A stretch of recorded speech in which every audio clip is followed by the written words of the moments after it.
আসসালামু আলাইকুম। কেমন আছেন সবাই? আশা করছি সবাই খুব ভালো আছেন।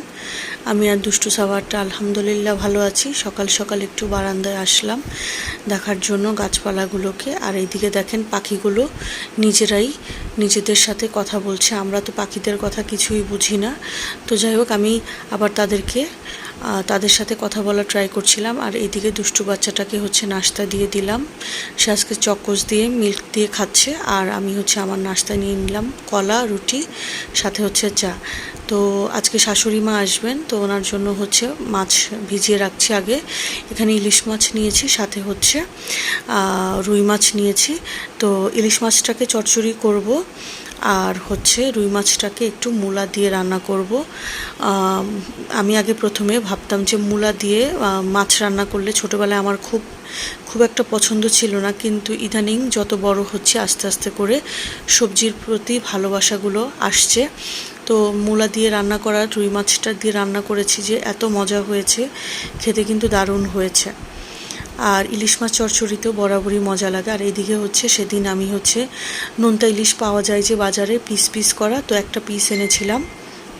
তো সেটা এখন কেটে নিয়েছি। প্রথমে গরম পানি দিয়ে একটু ভিজিয়ে রেখেছিলাম, এরপরে কেটে কুটে সুন্দর করে ধুয়ে আবার চুলায় বসিয়ে দিলাম। এরপরে একটু রসুন দিয়ে, পেঁয়াজ বেশি করে দিয়ে আগে প্রথমে মশলা দিয়ে কষিয়ে নিলাম। এরপরে ঝোলের পানিও দিয়ে দিলাম। একটু সামান্য আলু অ্যাড করব আজকে, এই জন্য কুচানো আলু নিলাম। তো খেতে কিন্তু দারুণ হয়েছে, অসম্ভব মজার হয়েছে। এরপরে হঠাৎ করে আমি দেখিনি আগে, শাশুড়ি মা সাবাহাতের জন্য আবার তরমুজ আর পেঁপে একদম ফ্রেশ পেয়েছে, সে নিয়ে এসেছে। এরপরে সন্ধ্যায় আবার সাবাহাত আর দাদুমণি বলল যে চলো আমরা একটু ঘুরে আসি। তো দুষ্টুটাকে নিয়ে বের হয়েছি তার স্কুলে টিফিনের জন্য। সসেস, তারপরে নাগেটস, এগুলো শেষ হয়ে গিয়েছিল, তো এগুলোই নিচ্ছিলাম। হঠাৎ করে সাবাহাতের দাদুমণি বলল আইসক্রিম খাবে, তো আইসক্রিমও নিলাম। আর এখনও কিন্তু বিভিন্ন প্রোডাক্টের উপরে, বিভিন্ন জিনিসপত্রের উপরে কিন্তু অফার চলছে।